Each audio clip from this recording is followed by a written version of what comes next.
चलिए, जय हिंद दोस्तों। चलिए आज के क्लास हम स्टार्ट करते हैं। लास्ट क्लास हमने क्या पढ़ा था? मोहम्मद गौरी से रिलेटेड। ठीक है, तो मोहम्मद गौरी ने पृथ्वीराज चौहान को हराया था, जयचंद को हराया था। आज हम उसके गुलामों के बारे में पढ़ेंगे मोहम्मद गौरी से रिलेटेड। ठीक है, तो जयचंद को हम देखते हैं, ये गंगा नदी के तट तक बनारस वगैरह एरिया को ये जीत जाता है। ठीक है, यहाँ तक ये जीत जाता है। इसके बाद किसका कार्य चालू होता है? तो इसके बाद चालू होता है बख्तियार खिलजी का, मतलब बिहार से रिलेटेड। तो अब हम देखेंगे बख्तियार खिलजी से रिलेटेड हम क्वेश्चंस देखेंगे। ठीक है, जो आपके एग्जाम में पूछे जाते हैं। स्पेशली जो बीपीएससी के स्टूडेंट हैं उनसे ये ज़्यादा क्वेश्चन पूछा जाता है, क्योंकि ये बिहार से रिलेटेड है। तो एग्ज़ाम में क्वेश्चन भी आता है, मोहम्मद गौरी के किस दास ने बंगाल एवं बिहार पर विजय प्राप्त की? ठीक है, तो इसका आंसर क्या होगा? तो इसका आंसर होगा बख्तियार खिलजी। ठीक है, तो देखिए बख्तियार खिलजी 1202 ईस्वी में बिहार पर विजय की तथा नालंदा एवं विक्रमशिला बिहार को तहस नहस कर राजधानी उदंतपुर पर कब्जा कर लिया। ठीक है, नालंदा विश्वविद्यालय दुनिया का सबसे बड़ा विश्वविद्यालय था। इसकी मदद के बदले इसने नालंदा को ही फूंक दिया। वो अलग कहानी है, हम इसे बाद में समझेंगे। जो हमारा मेन टॉपिक है उसको समझते हैं। ठीक है, अगला पॉइंट है, तुर्कों की विजय से अब प्रशासन की भाषा फारसी हो गई। तो देखिए एग्ज़ाम में जैसे क्वेश्चन भी पूछता है कि दिल्ली पर तुर्कों ने कब शासन स्थापित किया? तो पृथ्वीराज चौहान के बाद। पृथ्वीराज चौहान को हराया, इसके बाद यहाँ की, और फिर यहाँ से इसने जितने भी एरिया को जीता। तो देखिए अगर भारत पे अगर अंग्रेज भी शासन किए तो वो अपनी लैंग्वेज को चलाएंगे। ठीक है, तो वहाँ की ऑफिशियल लैंग्वेज क्या थी? तो अंग्रेज़ों के टाइम इंग्लिश थी, तो इंग्लिश चली, और आज भी हम उसे लेप रहे हैं। ठीक है, वो अलग बात है। चाइनीज़ आज भी अपना चाइनीज़ चलाते हैं। ठीक है, रशिया में आज भी रशियन चलता है, लेकिन हम आज भी इंग्लिश के पीछे परेशान हैं। ठीक है, तो तुर्कों की विजय से अब प्रशासन की भाषा क्या हो गई? फारसी हो गई। ठीक है, एग्ज़ाम में पूछता है बाबू, जो इम्पोर्टेंट पॉइंट्स है मैं वही लिखा रहा हूँ, इसके सिवा और कुछ नहीं। देखिए तीसरा पॉइंट है, मोहम्मद गौरी के साथ प्रसिद्ध संत शेख मोइनुद्दीन चिश्ती भारत आए। संत मोइनुद्दीन चिश्ती ने भारत पर चिश्ती संप्रदाय की स्थापना की। ठीक है, ख्वाजा मोइनुद्दीन चिश्ती ये चिश्ती संप्रदाय की स्थापना करते हैं। और एग्ज़ाम में इससे रिलेटेड एक और क्वेश्चन पूछता है कि इनके गुरु का नाम क्या था? तो उस्मान हारूनी। ठीक है, मोइनुद्दीन चिश्ती के गुरु का नाम क्या था? तो उस्मान हारूनी। इनका दरगाह कहाँ है? तो अजमेर शरीफ, अजमेर में है। ठीक है, अब हम देखेंगे मोहम्मद गौरी के प्रमुख गुलाम।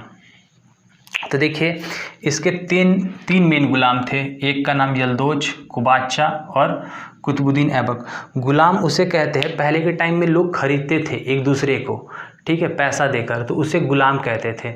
तो अगर वो कहेगा कट जाओ तो कटना पड़ेगा, जो बोले वो करना पड़ता है। तो उस समय मोहम्मद गौरी का कोई संतान नहीं था। ठीक है, इसके सिर्फ 3 गुलाम थे। एक का नाम यल्दोज, एक का नाम कुबाचा और एक का नाम कुतुबुद्दीन ऐबक।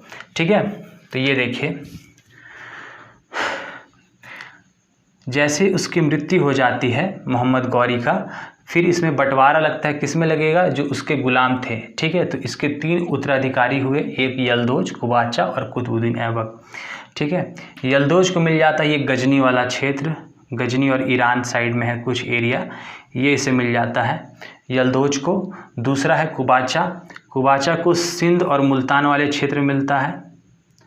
और तीसरा जो रहता है कुतुबुद्दीन ऐबक, इसको आप देखिए पाकिस्तान का सियालकोट, लाहौर वगैरह जो भी है ये सारा, और यहाँ देखेंगे गंगा नदी के इस साइड तक, क्योंकि जो बख्तियार खिलजी था वो बांग्लादेश के कुछ एरिया तक इंटर करता है और गंगा नदी को पार नहीं करता है। गंगा नदी बांग्लादेश में जाके पद्मा कहलाती है। ठीक है, तो ये पद्मा को क्रॉस नहीं करता है। ठीक है, पद्मा के इधर ही रहता है। और यहाँ से अगर आप बांग्लादेश में देखेंगे तो देखिए ये है गंगा और इसे कहते हैं जमुना। ठीक है, गंगा और जमुना, और ये आगे जाके क्या बन जाती है? पद्मा, भागीरथी कहते हैं उसे।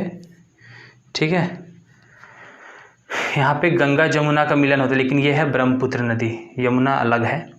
ठीक है, और ये आगे जाके पद्मा बन जाती है, तो ये पद्मा को क्रॉस नहीं करते हैं। ठीक है, अब हम देखेंगे ये वाले एरिया पर किसका अधिकार रहता है, तो कुतुबुद्दीन ऐबक का। ठीक है, तो इसके 3 उत्तराधिकारी यल्दोज, कुबाचा और कुतुबुद्दीन ऐबक।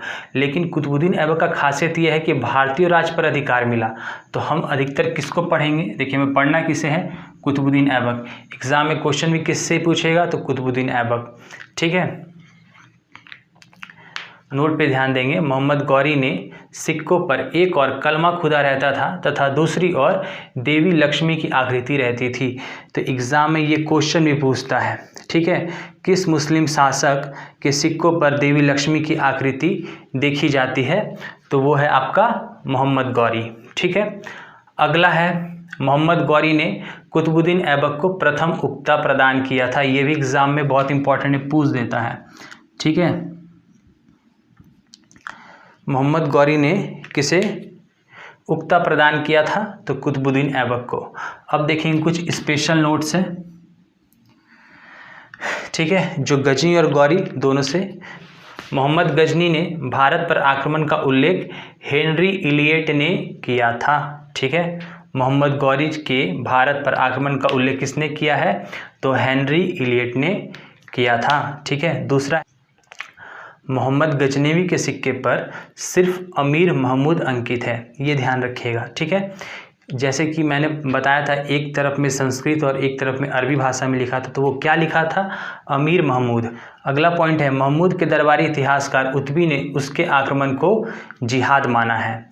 ठीक है, तो एग्ज़ाम में ये पूछ देता है कि महमूद के दरबारी इतिहासकार, ठीक है, महमूद के दरबारी इतिहासकार उतबी ने उसके आक्रमण को क्या माना है, तो ये जिहाद माना है। अब जो हमारा अगला टॉपिक रहेगा वो रहेगा सल्तनत काल से। ठीक है, अब हम मिलेंगे नेक्स्ट वीडियो में। Thank you.